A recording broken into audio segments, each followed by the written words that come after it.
जोहार जय धर्म सबको। नाम रवि तिग्गा, झारखंड प्रदेश अध्यक्ष राजीपाड़ा सरना प्रार्थना सभा। सबसे पहले तो प्रभात खबर को धन्यवाद, इतना बढ़िया मुद्दा और समाज के इतने प्रबुद्ध हुए जनों को एक जगह जमा किया। तो आज जो विषय रखा गया शिक्षा और संस्कृति, किसी भी समाज के विकास के लिए शिक्षा तो बहुत ज़रूरी है। शिक्षा के बिना समाज को आगे बढ़ाना, किसी का भी आर्थिक से लेके हर चीज़ का विकास के लिए शिक्षा ज़रूरी होता है। लेकिन आज के समय में शिक्षा सिर्फ हम लोग देख पा रहे हैं कि वो कमाने का, जीने खाने का जरिया ही बन के रह गया है, जबकि शिक्षा और संस्कृति जो देखा जाए दोनों में आपस में एक दूसरे का पूरक है। लेकिन आज वो संस्कृति पर एक तरह से शिक्षा हावी हो गया है, क्योंकि अगर हम अपने संस्कृति को बचाना चाह रहे हैं तो वो शिक्षा हम नहीं ले पा रहे हैं, और अगर शिक्षा की ओर आगे बढ़ रहे हैं तो कहीं ना कहीं हमारा संस्कृति, हमारा गांव, हमारा व्यवस्था जो है वो छूटते चला जा रहा है। तो कहीं ना कहीं शिक्षा जो है वो संस्कृति पर हावी है, अभी का शिक्षा। लेकिन हमारा आदिवासी समाज की आदिवासी समाज की अपनी विशेषता है, उसका अपना अनोखापन है, अपनी परंपरा, संस्कृति, गीत, नृत्य, एक एक चीज़ है जिसके कारण आदिवासी पहचाना जाता है। आज उसको संविधान में भी कई हक अधिकार दिए गए हैं, तो इसी विशेषता के कारण दिए गए हैं। लेकिन आज जीने खाने कमाने की वजह से लोग उस शिक्षा को पकड़े हैं जिसमें कि परंपरा संस्कृति से हम लोग छूटते चले जा रहे हैं। तो इसमें हम लोग जिस तरह से बाकी वक्ताओं ने भी जो कहा कि कहाँ कहाँ समस्या आ रहा है, जैसे कि अभी शिक्षा अगर हम लोग ले रहे हैं तो हमारी जो भाषा है, जिसको कि संविधान हमें अधिकार देता है कि अपनी मातृभाषा को हम लोग जीवित रख के उसको आगे बढ़ाते हुए कर सकें, तो हमारी मातृभाषा जो भी है, उरांव मुंडा हो, संथाल, खड़ियाल, जो भी भाषा है उसको 8वीं अनुसूची में शामिल करना चाहिए। झारखंड राज्य अलग हुआ हम आदिवासियों के लिए, लेकिन यहाँ आदिवासियों का जो चीज़ है उस पर अगर पहल अगर नहीं होता है तो झारखंड राज्य अलग होने का ज़्यादा मतलब नहीं दिखाई देता है। तो इसलिए वो 8वीं अनुसूची में उसको शामिल भी करना चाहिए। साथ में जो हम लोग परंपरा संस्कृति की बात कर रहे हैं, तो हम आदिवासी अपने आप को कहते हैं, हम जन्म से तो हम आदिवासी हैं, लेकिन हमारे अंदर आदिवासियत हो इसके लिए हमारे पुरखों की जो व्यवस्था है, जो परंपरा संस्कृति है, उसका जीवित रहना ज़रूरी है। जिसके कारण आज पूरा झारखंड ही नहीं, झारखंड के अलावे भी सभी राज्यों में जो सरना धर्म कोड की जो मांग हो रही है वो भी कहीं ना कहीं इससे जुड़ा हुआ है, क्योंकि सरना धर्म बोलने से वो और धर्म की तरह से पूजा पाठ और ये सब नहीं है।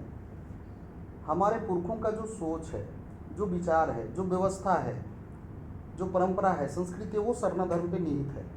जैसे अगर हम पाहन, महतो, पेनबोरा, कोटवार की बात करते हैं, वो सिर्फ आदिवासी होने से नहीं है, हम सरना धर्म में हैं तभी वो पाहन, महतो, पेनबोरा, कोटवार की बात करेंगे। नहीं तो आदिवासी बोलने से आज जो धर्मांतरण करके ईसाई हो गए हैं, आज वहाँ पाहन तो है नहीं, वो पाहन से तो पूजा पाठ कराएंगे नहीं। और अगर मान ली ये चीज़ अगर कोड अगर नहीं मिल रहा है, हमारी पहचान नहीं बन पा रही है, जिसके कारण हमारा जो पहनई ज़मीन है, डाली कतारी ज़मीन है, पेनबोरा ज़मीन है, कोटवारी ज़मीन है, आज इस चीज़ को सरकार तक नहीं जान रही है। जैसे अभी हरमू में जो अधिग्रहण हुआ है आवास बोर्ड के लिए, हमारा खेती लायक जो खेत बाड़ी था उसको तो एक बार किया ही गया, जिसके कारण हम खेती बाड़ी से तो छूट ही गए, लेकिन राज्यहित में वो ज़मीन गया ये मान के हम लोग मान रहे थे। लेकिन वहाँ विडम्बना ये है कि हम वहीं पर हैं, उसी जगह में, हमें विस्थापित नहीं किया गया है, हम रहने खाने के लिए वहाँ पर हैं। लेकिन वहाँ पर जो अधिग्रहण हुआ, हमारा सरना भी अधिग्रहण है, हमारा मसला को भी अधिग्रहण कर लिया गया है, हमारी पहनई ज़मीन अधिग्रहण है, डाली कतारी ज़मीन, पेनबोरा ज़मीन, सारा चीज़ को अधिग्रहण कर लिया गया है। आज के समय में मान लें हमारे लोग अगर डेथ करते, उसको मसला में दफनाने के लिए अगर हम लोग जाते हैं तो वहाँ आवास बोर्ड फोर्स भेज देता है कि ये आवास बोर्ड की ज़मीन में ये लोग दफनाने आए हैं, जबकि खतियान में वो मसला लिखा हुआ है। ये किस जगह पर आप बता रहे हैं? हरमू, हम लोग का हरमू, हरमू में जैसे हम लोग जो जतरा मैदान बोलते हैं उधर हम लोग का मसना एक्वायर है। जो अभी देशवली का जो लड़ाई हम लोग लड़े वो खतियानी देशवली है, देवस्थान है, वहाँ पर मसना भी है, सब एक्वायर है। हमारा जो मुंडई ज़मीन है वो एक्वायर है, महतोई ज़मीन है वो एक्वायर है, हमारा जो पहनाई ज़मीन है जिसमें फ्लैट बन गया है, हमारा जो पनभोरा ज़मीन है, डाली कतारी ज़मीन है, उसमें भी फ्लैट बन गया है। तो इस तरह से आज के समय में जैसे हमारे गांव में कोई डेथ करते हैं तो हम लोगों का जो रहता है कि उसका दूसरा दिन गांव बनाते हैं हम लोग, है ना।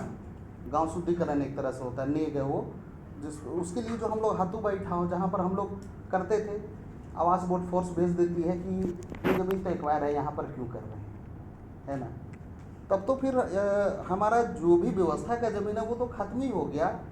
तो हम जो ज़मीन दिए, हम अपना अस्तित्व ख़त्म करने के लिए तो नहीं दिए थे, हम ज़मीन दिए उसका हम लोग का एहसान मानना चाहिए। यहाँ उल्टा ये हो गया कि हमारी परंपरा संस्कृति को ही निगल दिया जा रहा है। बस ये कहा जा रहा है कि एक टुकड़ा जो तुम्हारा बचा हुआ है किसी तरह से तुम वहाँ जियो। आवास बोर्ड का जो ये है कि मतलब 30 फीट 40 फीट रास्ता होना चाहिए, लेकिन जहाँ पर गांव आएगा वहाँ पर संकरा कर दिया जाएगा, वहाँ हमारा मोटरसाइकिल के अलावा कुछ नहीं घुस सकता है। अगर हम गलती से 4 व्हीलर ले लिए तो उसको हमको बाहर ही कहीं छोड़ना पड़ेगा। तो इस तरह का, तो जैसे दादा भी जो बोले कि आज जो विकास के नाम पे अंधविकास हो गया, विकास और शहरीकरण जो हो रहा है ये आदिवासियों को कुचलकर ही हो रहा है, ये चीज़ देखने को हम लोग को मिल रहा है। तो इसीलिए हम लोग सरकार से भी चाहते हैं कि ठीक है हम लोग भी विकास के विरोधी नहीं हैं, लेकिन उस कीमत पे ना हो कि आदिवासी का अस्तित्व ही समाप्त हो जाए, है ना। तो उन तमाम चीज़ों को विशेष ध्यान देना चाहिए। और जैसे पढ़ाई लिखाई ज़रूरी है, लेकिन उसके साथ में हमारी परंपरा संस्कृति को अगर जोड़कर चला जाए तो हम शिक्षा के साथ साथ उन चीज़ों को हम बचा पाएंगे। तो ये चीज़ है। तो इसीलिए हम लोग सरकार से मांग करते हैं कि हमारी जो भाषा जो है उसको 8वीं अनुसूची में डाला जाए, ताकि हम अपनी भाषा अगर हमारी नहीं बचेगी तो हम उस गीत को नहीं जानेंगे, हम अपने इतिहास को नहीं जान पाएंगे। हमारे जैसे अभी जो बात हो रहा है, जैसे कि तिओड़ा का बात हो रहा है, धुमकुड़िया का बात, भाषा खत्म हो जाएगा, ये शब्द ही खत्म हो जाएगा। तो हम अगर शिक्षा की बात कर रहे हैं तो जीने खाने के लिए तो वो ज़रूरी ही है, लेकिन केवल वो जीने खाने का जरिया ना बने, बल्कि हम अपना अस्तित्व अपना इतिहास को भी बचा पाए। तो उसके लिए उसको हमारे जो परंपरा संस्कृति है उसको ध्यान में रखते हुए इस चीज़ को आगे बढ़ाया जाए। और सरना कोड की हम लोग मांग इसलिए कर रहे हैं कि हमारा पुरखों का जितना भी सोच है, प्रकृति से आधारित जो सोच है, वो तमाम चीज़ इस सरना धर्म में निहित है। ये कोड अगर नहीं मिलेगा तो हमारी तमाम संस्कृति हट जाएगी, हम आदिवासी तो कहलाएंगे लेकिन हमारे अंदर का आदिवासियत खत्म हो जाएगा।